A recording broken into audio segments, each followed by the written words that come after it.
What is up, everybody, and welcome to the first episode of Ranger Legs Podcast, or maybe Struggle Bus Podcast, Pain Cave Podcast, potentially Fireside Chats. I don't even know. Not 100% sure on the naming or the branding or anything like that.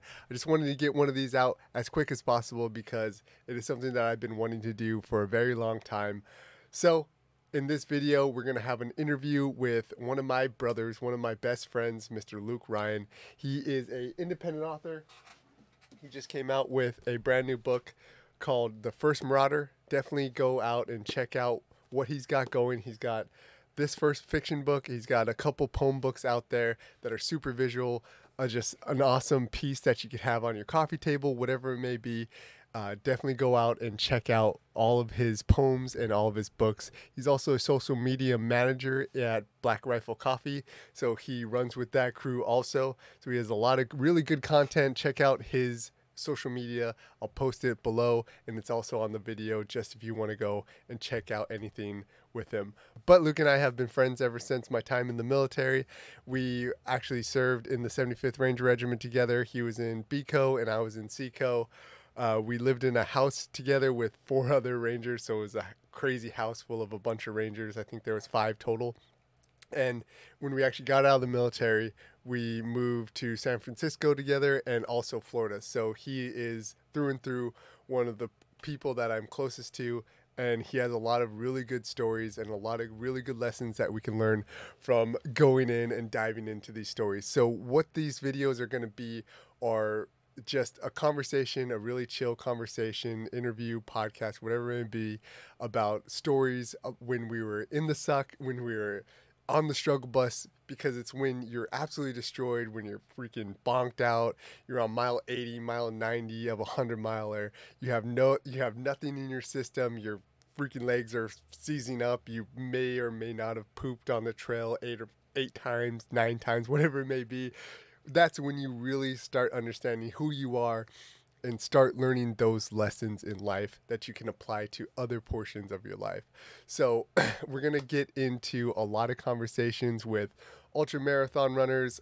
Probably the first batch of these are going to be a lot of Rangers that I know, just because we have a lot of stories about when we're in the military, when we're going through selection, we're going through Ranger school and everything like that. And for me personally, I learned so much from those lessons and those stories that I take and I apply them directly to ultra marathon running and other facets of my life. So I want to share those, and I want my friends and other people to share those. So hopefully you guys can take some inspiration and apply those to your own life and start making up those stories for yourself. So let's get right into it. This is the interview with Mr. Luke Ryan. Let's go.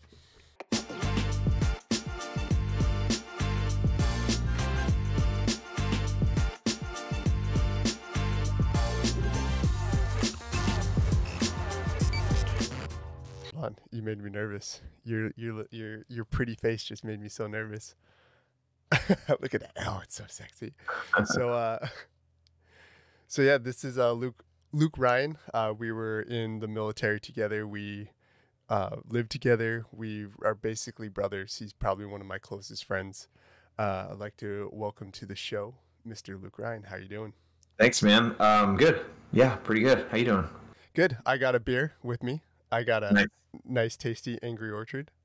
I got a water. It's nice and tasty. I have it because I drank too much beer yesterday. So what were you drinking for? The hell of it, I guess. Just because it's Tuesday. Kenna and I are my girlfriend and I are binging Shameless. So sometimes we'll have a few drinks and watch like a bunch of episodes. How many seasons is that? 10, I think. We're on 9. So, yeah, It's a lot. It's been a long haul. It's one of those shows where you're like, there are a few shows out there where you wanted to watch them, but it's a serious time investment to dive into them. So you kind of always hesitate. But, we wound up jumping into this and we're almost done. Yeah, dude. That was the same thing with Breaking Bad. Me and Sammy watched it. Oh, my God. We would blow through probably like 4 episodes or 5 episodes a night. And then just like I think we watched the whole series. I think it was 10 seasons for like in like 2 weeks. It was Five insane. seasons. Yeah, it's so good though, and it's that one's hard to stop. Yeah, Breaking Bad's so good. But yeah, so I basically wanted to have you on just because, when we were in San Francisco, we had a lot of talks on the porch while drinking way too much beer and Yeah, just like kind of going through a lot of stories through Ranger School. And when you're growing up in Pakistan and Thailand and everything like that, you have a lot of good stories about different situations that you've been in that really shape the person that you are. And these situations and these stories in our past really shape who we are as adults. And yeah, now that we're coming to age and having children and having wives and really starting to be able to affect people, I think these stories need to be told, and hopefully they can help people find their own stories and find their own lessons in their life, and maybe have our stories help them out a little bit too. yeah, yeah. When we were just talking about this whole thing, one of the first stories that came to mind was so.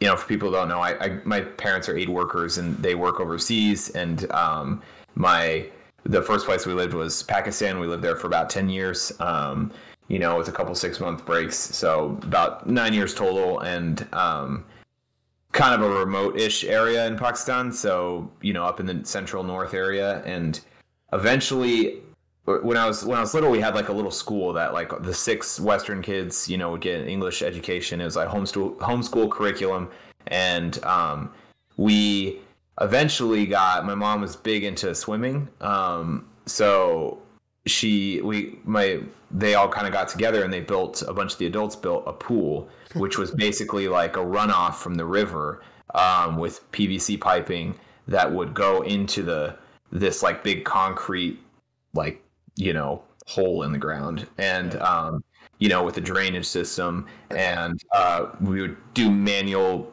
like chlorine dumps pretty much, and you'd have to stay out for a while until it cleaned it or whatever.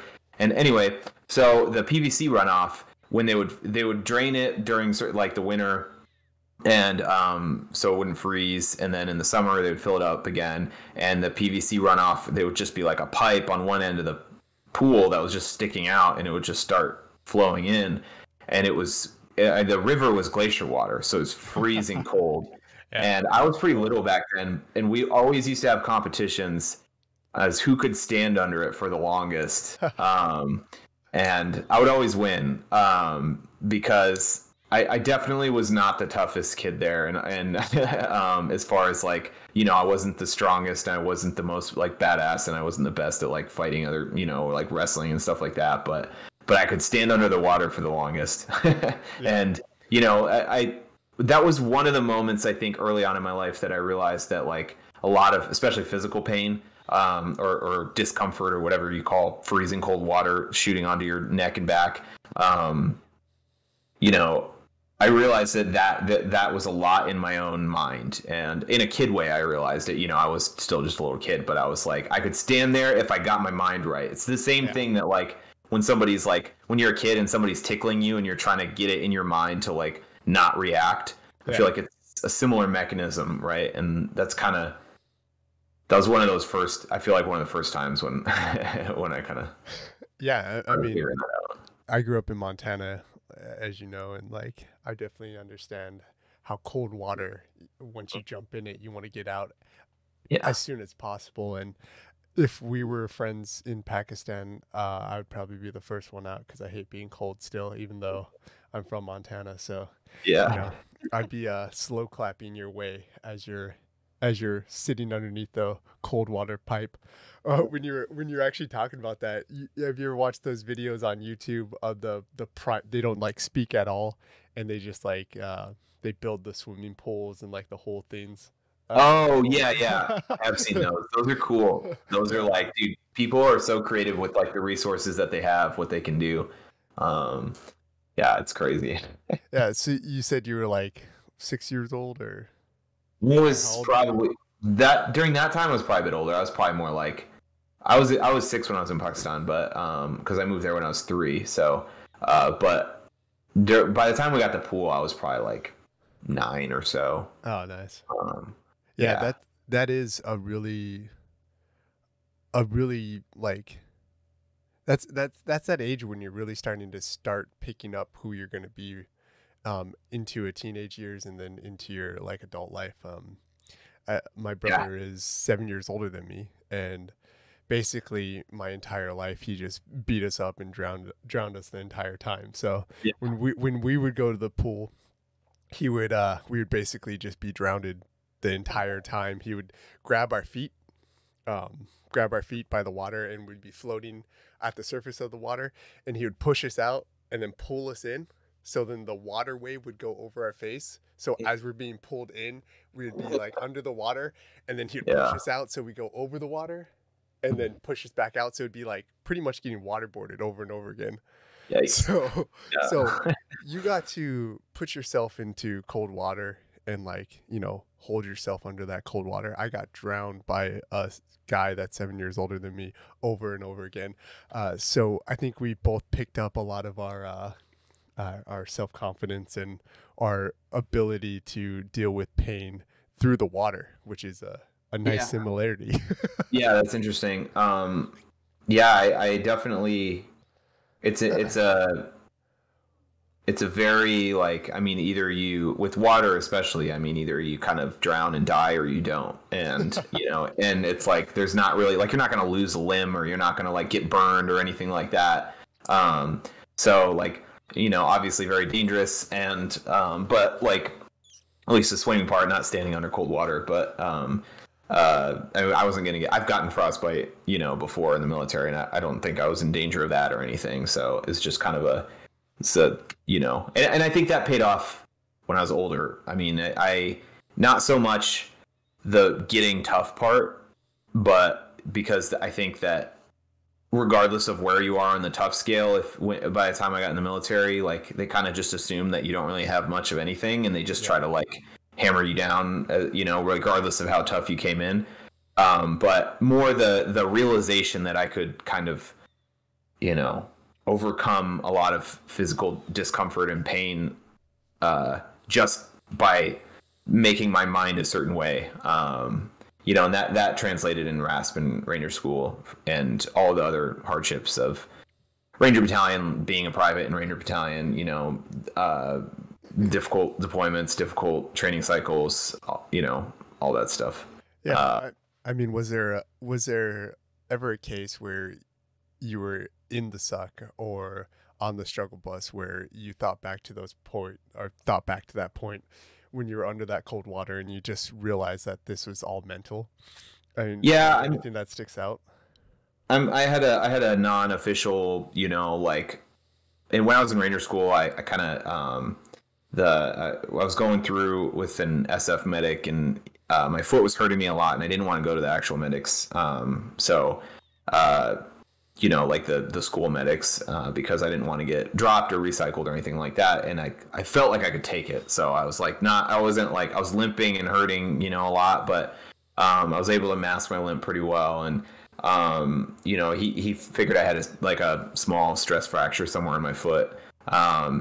And so not an official diagnosis, just from a fellow student, but, experienced medic. And I remember thinking then, like, man, I'd like, what if I just fell down this hill and broke my like femur or something? Then nobody could like, then I'd be like, this choice would be taken out of my hands, and I would be like, I would just be reprieved from, I'd find some reprieve from this, god awful pain and suffering that never seems to end. And then I just kept coming back to maybe sometimes that moment, maybe other moments in my life too, this kind of like internal dialogue of, your body can keep going until it can't. And that's just how it is. And it's your mind that, is making all of these decisions and trying to do all these things. And you can just keep taking it for longer. And it's a bit harder in RASP and Ranger School. I went to SEER later in the military, and that was a lot more just, like take it or don't. And that was easier for me, for sure, because you don't really, you have to do a lot, but you don't, compared to Ranger School or compared to RASP, you don't have to do that much. You just kind of have to take it. And that being almost all mental, was a lot easier. But even Raspen Ranger School is like just kind of keep, just don't trip and fall down this slope. Keep going, keep doing it. Like every day, it's like okay, like it's this, how it is, slow grind, constant. Yeah, I mean, I think that really translates to even what I'm doing right now with the ultra running. Like you're Yeah, always trying to find, for some reason, the little like that little voice in the back of your head. It's like, hey, like you could just stop at this aid station. Like you could say that your stomach is hurting too much. You can say that you're pooping all over the trail. You can say that, and then you can there's always yeah. another race. You can always try it again. But like Hmm. if you're not in risk of like permanent damage or getting really hurt, you could probably push through it and you could probably get done with it. I mean, you stuck with it. You got through Ranger School. You got your Ranger tab. And if you would have just given into your foot, you probably would have healed in 2 weeks, and then you would have been back to square one. Yeah. You know, Yeah. Exactly. and then you would just have to Yeah. go back, or you get Right. kicked out of Ranger Regiment. Well, So that was also part of it. Is I was like, gosh, like I'm not gonna quit if I stop. Like I'm just gonna come right back here. So like, my dumbass is gonna be right back here in a month anyway. So just finish it. Like just keep, um, So yeah. when did your foot really start acting up? Was it in so for those that don't know, Ranger School is pretty much one of the world premier leadership schools in the military. Like pretty much everybody all throughout the world and all throughout all the military in the United States go to this for the leadership qualities. Ranger Regiment, you have to get your Ranger tab to be an NCO on the line or as an infantry like NCO. So if you don't get your Ranger tab, you pretty much are going to be sent to like a non fighting role, or you're going to be sent to another Yeah. unit. Yeah, Yeah. you're going to get Yeah. kicked out. So Ranger School is, if you go straight through, it's about 2 months long, and it has 3 phases. One's in Georgia, one's in the mountains of Georgia, and the other one is in Florida. So Yeah. did Well, two, your two in Georgia. There's Darby in Georgia, and then mountains in northern Georgia. Yeah, and then in Florida, the swamps. so was your foot like hurting the entire time, or did it start in mountains? Because that's when I got destroyed. Yeah, it was in mountains. And in fact, like just a little bit of a break between mountains in Florida. And then, just like after the FTX and when you're in that kind of like that lull at the beginning of Florida. And then even during the FTX in Florida, it was still hurting a lot, but it was a little bit less because, and maybe it wasn't a stress fracture. I don't know, but the ground was way softer there. I could Yeah. tell, and I also had new boots, and not new boots. I switched my boots out, and to the other pair that I had because you get two, and then also had just the ground is flatter, flatter, less rocky, softer, to the point where it's swamps, so like the weight was even heavier in Florida, a lot heavier, especially when you're wet, but didn't feel like it. It Yeah. felt a lot lighter.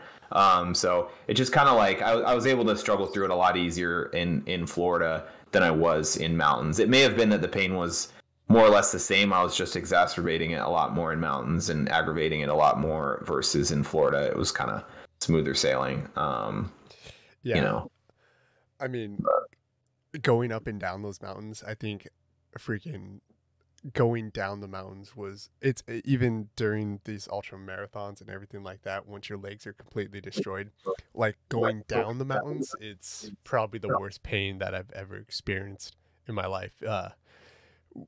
Like I remember I was a gunner, and then somebody snuck a bunch of link ammo, 7.62 link ammo, into my pack at the Mhm. very bottom. Uh, So my pack was like 60 pounds, and then I yeah, was carrying the 240, and we're yeah. walking down the mountain, and it Mhm. was just like, Yeah, yeah, all that, all yeah. that, all that, all that weight just like crushing down Mhm. onto your knees and feet. So if there's a possibility that like as you were going down mountains to finish it off, you might have exacerbated that foot. So then when you actually got to Florida and you like start walking around the swamps, it's just like, yo, we're gonna start hurting, bro. Yeah, for sure. I found a fast way to go down the mountain in ranger school in mountains. I was walking down with a open bolt, but not the 240. I was walking down with the 249, the saw, and like, you know how when you like walk down a slope and you're like, you know what, I'll just like jog down the rest of it, and then you start getting some momentum and you're like, oh man, I hope that I can like, that you get that feeling that you're like, oh, I hope I can slow down or else I don't know what's going to happen. I'm just going to keep like trying to keep up with my own legs and then I'm going to fall. Well, it got to where I couldn't keep, I wasn't trying to run. I was just kind of like going down and this hill, and I don't even remember, I was like totally out of it, and like you are in most of ranger school, and I just kind of like started picking up speed, and I was like going faster and faster and faster, and then like I fell. I couldn't keep up with my legs, you know, because I was like trying to run to keep up, and I was like, ugh, and then I fell forward and you know, like slammed my face into my saw, into the like stupid little mag well that nobody uses on the side of it, and you know, and I felt fine. Like I was like, oh man, that hurt, you know, but now I'm awake and like I'm good. And I like, you know, one of the RIs, the cadre there, the ranger, you know, instructor came running down. He was like, you all right, man? I was like, yeah, I'm fine, you know. But when I picked up my head, I just, blood like came pouring down. And he was like, dude, you're not all right. He's looked at my face. Apparently I was covered in blood, but I was like, it was super dramatic, and everybody was like, "Oh my god!" And then he wiped it away, and it's just this tiny little cut. It was really anticlimactic. It was, I mean, head wounds bleed a lot, so that's just all it was. It wasn't really that bad at all. It's just such a weird amount of blood for such a tiny little cut that didn't even wind up scarring. Yeah, I mean, that's what you think. So, for a little bit of context, me and Luke. Did we start together, or did you? I think we started together, and then I recycled because you started with Pat, right? In CERT. Yeah, so I recycled, and then I caught up to you in Darby, and then I passed you and went to Mountains. So I recycled, of course, because I'm a chode, and I'm, I feel for you, man. That sucks. Nothing more than I was overconfident and underskilled. Anyways, so I thought I was always doing the right thing, but I was usually doing the wrong thing, which is a common theme until I absolutely, get absolutely destroyed and then figure out that I'm just being a douchebag. So, trial and error, man. Yeah, Luke passes me in Darby, and then when I finally get to Mountains, about 2 months, because I hit a cycle break, 2 months after you, they were still talking about you.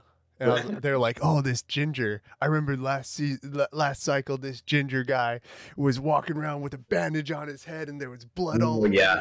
And he was just charging through with his machine gun. He said, fuck it, and just like walked it. The cadre were actually saying that about you. So your legend lives on. That's so like over dramatic. That's so funny. I did look cool though with a bloody, they gave me a green, like an OD green cravat, and I like wrapped it around my head like a headband, and it was all like bloody. And I was like, I wasn't saying I'm good to be tough. Like this, I know we're talking about like difficult moments in life, and it wasn't really one of them, because I was fine. It was this tiny little cut, but it looked super cool because there's like blood going down one side of my face with this OD green cravat. Looked like freaking Ginger Rambo. Well, for at least 6 months, the Ranger cadre absolutely loved you, and we're still talking about you because they were describing to us in detail how awesome you are. So you have that under your belt. Yeah. So there was a Ginger walking through the mountains with a stress fractured foot and a bloody head, and he made it through. So, that's some quality. Yeah. No, but yeah, going back to the another time that I like, I think that I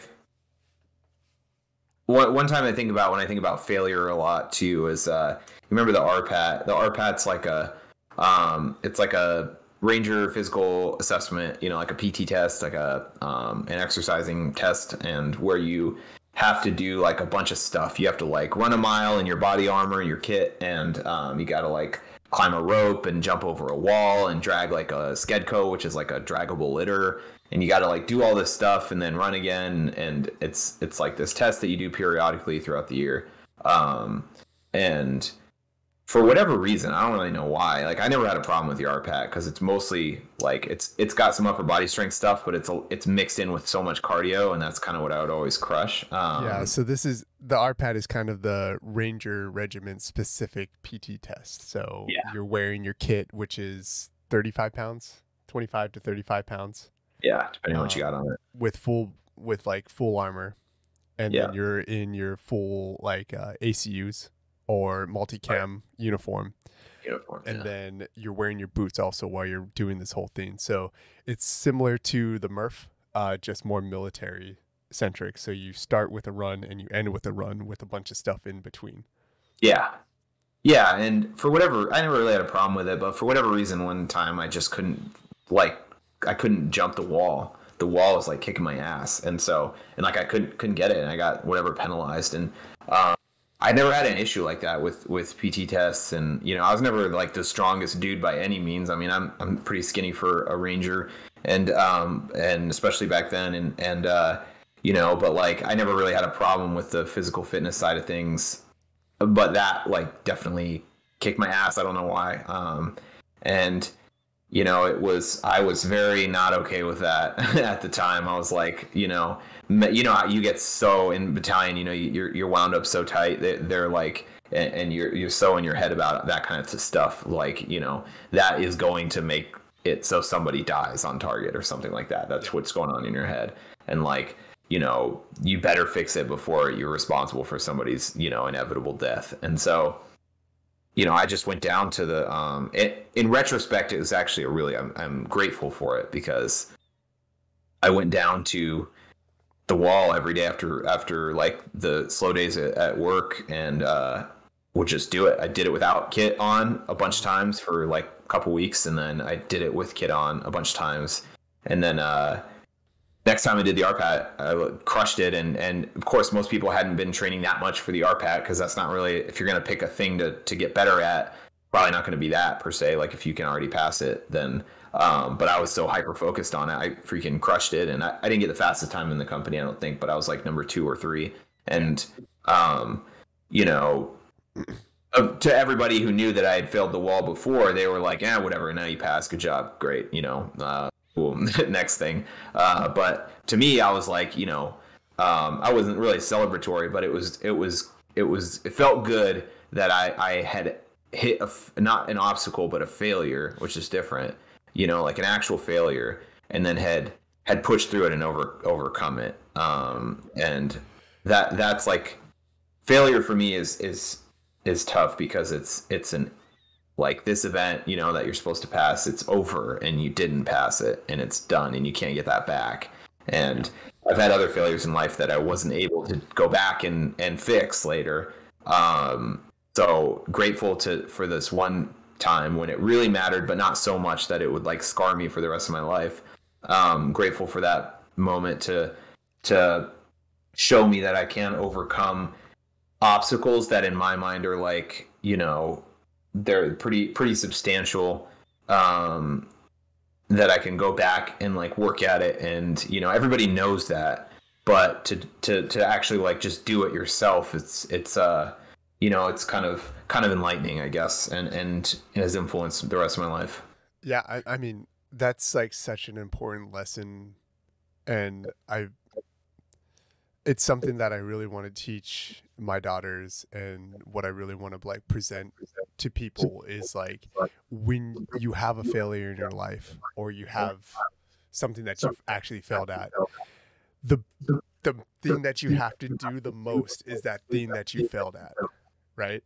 Right. Like, yeah. Probably the worst thing that I've ever been at was running. Yeah. Like, I've never been a runner. Never, ever, dude. Like, I think in elementary school, I didn't even finish the mile. I would Yeah. like I would pretend that I had asthma, which I didn't. I only had asthma because of cats and smoke, but I would pretend this asthma is because of that. Yeah. Uh, Yeah. in the military, I would run like a 38, 39, 5 mile, which is like still pretty good, but like, not the fastest time. Um, but like since I got out of the military, I knew I wanted to do something that I sucked at, Mm-hmm. and that was running. So Yeah. then I got completely into it, and that's what I'm only focusing on, so then I can get better at it. Yeah. And I think that's how you grow, and I think that's how you learn from yourself. Yeah. It's just like working on those things that you suck at. If you failed at, if you failed at the wall, you went out there every day to make sure that next time you get tested, that you're gonna crush that wall. If you're bad at Yeah. math, you got to do math. If you're bad at like, leadership skills, you got to work completely on your leadership skills, like whatever it may be. I think people need us. And I don't want to sound preachy, and that's the hardest part about stuff like this is like trying not to sound preachy, or Yeah. trying not to like put your morals on other people. But man, just like focusing on stuff that you suck at. It's healthy. Yeah. Yeah. Yeah. It's helped me. Yeah. It's helped me like so much in all aspects of my life, physical, with Sammy, with my wife and my kids. Like, I've been pretty closed out emotionally my entire life, pretty dead ever since like everything happened with Pat, and like growing up, I've been very shut off, but like Yeah. I've just been leaning into that, and I cry on like freaking Pixar movies and Disney movies now because Yeah. I'm like opening up, but like a little bit Yeah, too man. much. No, it's good, man. It's you gotta like, I mean, you have to figure out too, like what your objectives are in life, your goals, your what you want. And, I wanted to pass the RPAT. I wanted to crush it. You want to be like a good, physically and emotionally available, like, family member, right? And that, like, if you know that, then like you look at all the and that's one of the things I learned from the military and after the military too. Like, you figure out where you want to go, and like there's some stuff in there that you're gonna be inclined toward and you're gonna be good at. That's great, and then there's gonna be some stuff that you don't want to do, like there's the whatever red tape or like things that you're not inclined toward, the things that you are like. For me, a lot of times it's just like mind-numbing logistical things, right? Like of life that you have to do, like you've got to you've got to like wade through all your different types of insurances, car insurance, like renter's insurance, and you got to like pay your taxes, and you got to like make sure that I move around a lot, like get a new driver's license, get a new car registration, do all your renter stuff, like those things like are the bane of my existence, and like you got to lean into it. If you're not good at it, you got to it's a for guys like us too, it seems counterintuitive, but like you said, being emotionally available is like I want to be in a good relationship with my girlfriend, and you can't do that if you're emotionally unavailable, or if you're just a brick wall. Like, nobody wants to talk to a brick wall, and like wouldn't blame somebody for not wanting to talk to that. So you have to like, and for your own self, I want to be a healthy person for myself, right? So that means I have to like express myself at some point in some way to articulate to other people, but also to articulate what's going on here to myself too. Like I gotta, it's hard to know what's going on. It's why therapy is so helpful to a lot of people. It's why writing has been really helpful to me. It's because it's therapeutic, because you're overcoming this obstacle of like your inclination to just wall yourself off from that stuff. And it's really important, I think. Yeah. And I really think, as you were saying, like if you want to be better with like your relationships or with like everyday life, one of the easiest things to get better at is a physical thing, Yeah. So you do it incrementally. So you start with something physical. I want to be more physically fit, or I want to eat better. That trickles into your personal life. Like, I want to be a little bit better at work, or I want to be a little bit emotionally available. And then, I did 100 push-ups for 30 days.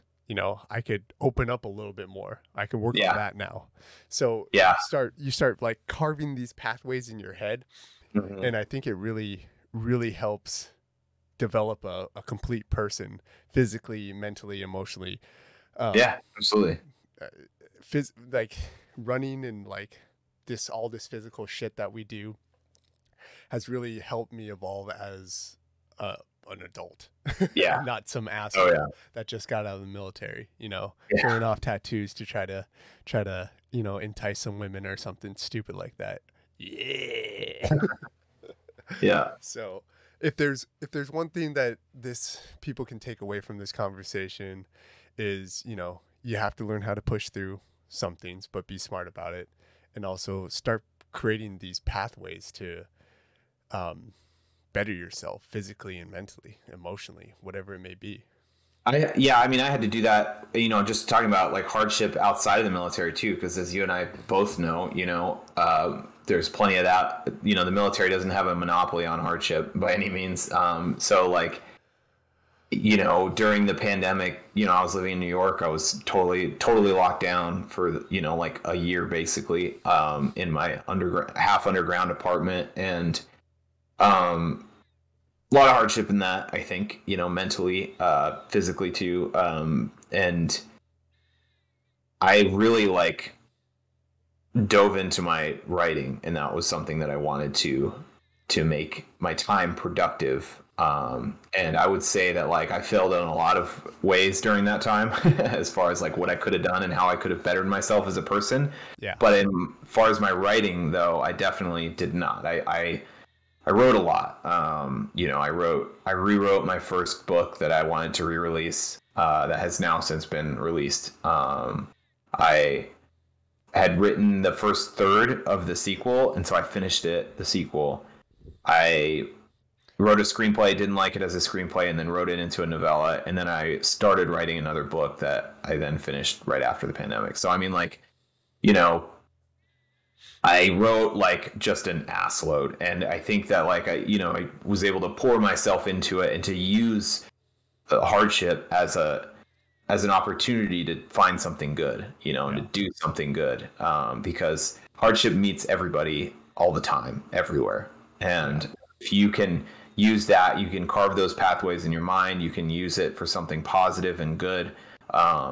Use it for yourself to grow as well. I mean, like you can fail. I could have failed that RPAT too, and just like, not grown from it. Lord knows I've failed plenty of times and like just kind of like been an asshole about it and not really done much when I could have done a lot.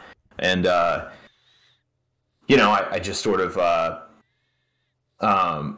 like I got sent to Jumpmaster right before I was going to get out of the military. And I was like, I don't want to go to Jumpmaster. I'm like pretty sure I'm going to get out of the military. And,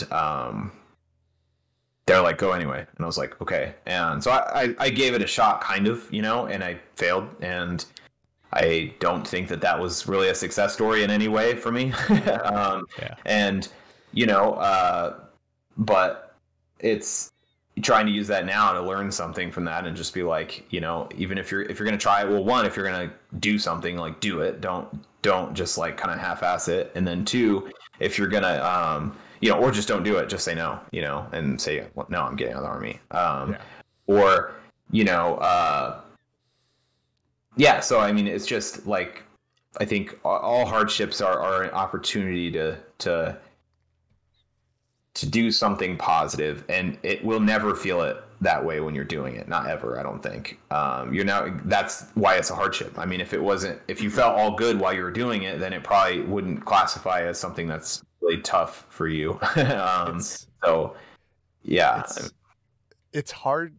I've been thinking about this. It's hard to learn when you're failing, and it's almost harder to learn when you're looking in retrospect about your failures. So what I've been trying to do in these past couple of years, especially since I've had kids, is look at my failures in the past and see what I can learn from them. Yeah. Instead of having them as scars and Yeah. something that will always, I'll just carry, that is just a pain for me. Yeah. It's like, what can I learn from that failure? And Yeah. what can I use in my past as something in the future, as something that made me stronger or something that made me better? Yeah. That takes a lot of introspection, you know, it takes a lot of looking at yourself, humility too. You got to be honest with yourself and, you know. Yeah. And even now it's hard, you know. So there's still those points when you're driving down the highway or running down a trail and you think of something that you did that's stupid and you're like, oh my god, what the fuck? Yeah. You're like, god damn it, did I really say Yeah. that? I'm such a freaking dope. Yeah. So kind of to wrap this whole conversation up with a nice little bow, if you were able to go back in time and talk to yourself right before you went to Jump Master, what would you say to yourself? I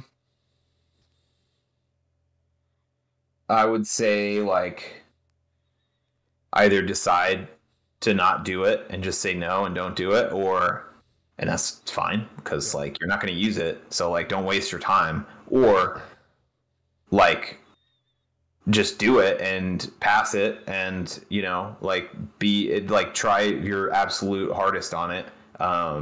You know, memorize every single packet that was given to you, and you know, front and back, and just pick one of those two options, like all in or all out, and like both are fine. Like either one, it would have been fine. So probably what I would have told myself. I think from what you just said, one of the hardest things to do is to say no, especially when you're in the military. Like how, especially now, like how do you say no to something? Even if it's like, how do you say no to something that could potentially be really good? I did, yeah. Like I didn't learn that until I was like way past the military, until I was like in the business world, when your time is like so triaged, right? Mm-hmm. That you're like, you know, I'm working a lot in the, you know, marketing sphere, and I have 15 tasks and somebody drops something that I really want to do, but it's not really necessary. And they're like, hey, you want to do this thing? And I have to be like, you know, put on my big boy pants and be like, no, I don't have time. Or my boss will be like, here's another task. You know, a lot of times my inclination is to be like, okay, I'll take care of it. Like, it'll be done. But, you know, you have to take that step back and be like, you know, I can be like, well, do you want me to not do one of these other things? Because I only have time to do 5 things and you're asking me to do a 6th. So pick one of the other ones that you don't want me to do. And that can be your decision. I don't care. Like, it's fine. So, you know, like being, you know, it takes a knowledge of, depending on what the task is, you know, I think, you know, it takes a knowledge of kind of the world in which you're working, right? Whether it's in a relationship, or for me, like practically in a job, you know, or like whatever it is, you know, do I want another dog, you know, another animal? Like, do I want one? Yes. Should I have one right now? Like, you know, probably not. And, you know, it's just takes, it's okay to say no, because, you know, you're working towards certain objectives and goals in life, and you just have to prioritize them. And at a certain point, you know, like, you can't do them all. And I think as you get older, especially if you're really working hard and diving deeper into certain, you know, worlds, it becomes harder and harder. Your options become more and more, and it becomes harder to say no, because some of them are pretty good, you know, and it just doesn't matter. Like, you got to figure out what you want and then go for those things. And, you know, if you say, you can say yes if you have time to do the other stuff, but like, you know. Yeah. And honestly, especially in the business world, in the professional world, some people respect it more when you just tell them flat out no, instead of just kind of being wishy-washy, like, you know, maybe I can do this or maybe I can do that, and then you don't deliver. You're always just pushing them back over and over again, and then it's like a year later, and then those people start resenting you, when you could have just been like, hey man, I'm sorry, I don't have enough time, and I don't have enough like mental space to do this with you, so I'm sorry, but I can't, you know. So people respect that. It's not you. A lot of times they're like, then they're like, either they'll just be like, oh, well, what if you don't do this? If they're your boss or if they're your peer or whatever, and you're working together, they're not really gonna like, you're not making it up. Like you can't just, if you're saying like, I literally, I can't do it. Then they're not gonna. Also, I think with one thing too, it can be tough for people coming out of the military because you can't really say that like in a firefight or something. You can't just be like, no, I can't really do that. So like you get programmed, and rightfully so, in a certain way to be like, I will find a way to do it. Like I'll do it. It will happen, or I will literally die in the process of it, of me trying to make it happen. And everywhere, all the way up until that point, like I've, when people say try your best, they usually don't mean it. It's usually like a, kind of like just a stupid phrase that people use to try to get out of doing something.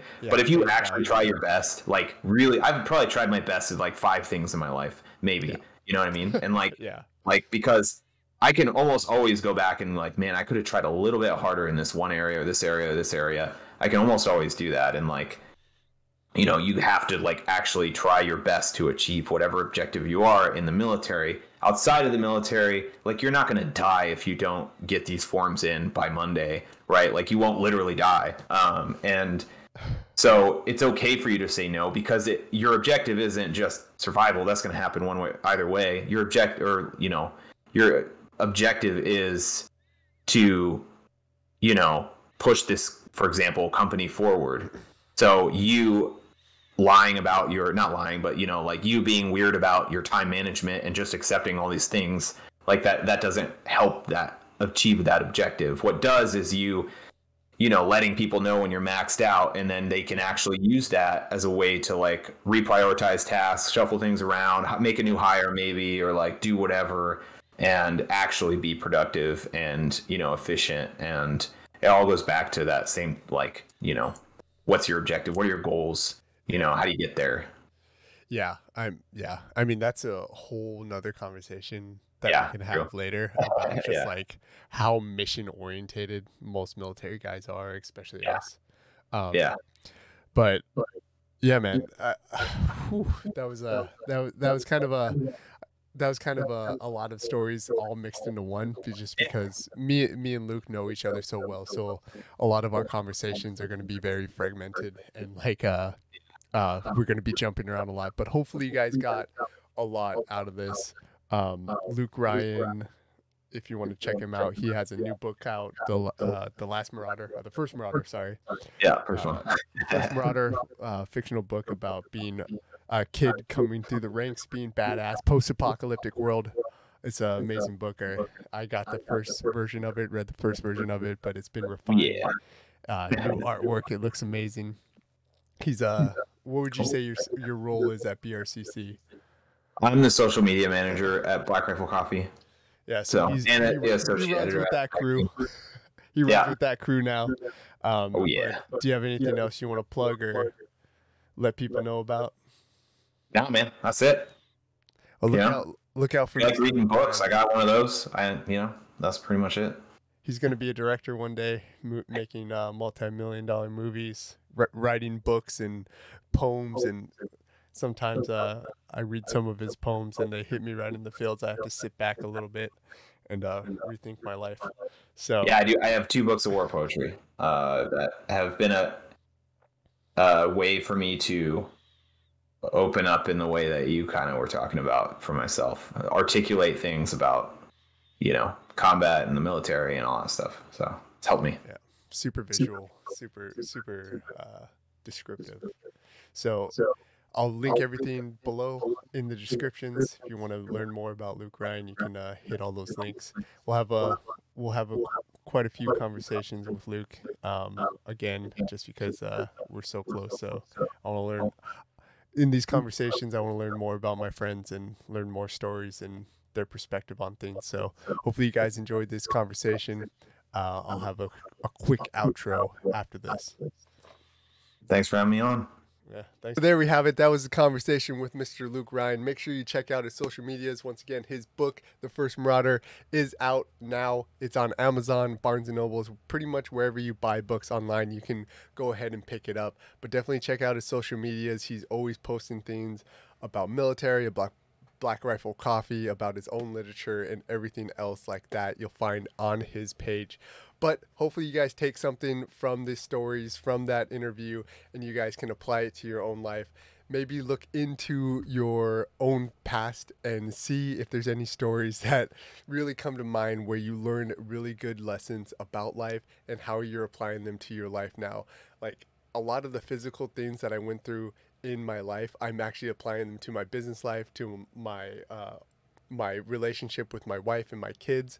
There's a lot of lessons that you can learn when you're absolutely getting destroyed and absolutely just, on death's door. So try, I don't know if it's a appropriate thing to say, but, always thrive to be in pain, or always thrive to try to put yourself into situations where you're pushing yourself to the absolute limit, because no matter how old you are, no matter where you're in life, you're always able to learn lessons when you're pushing yourself 100% and then some. So get out there, become an average savage, crush it every single day, and start making your own stories. Let's go.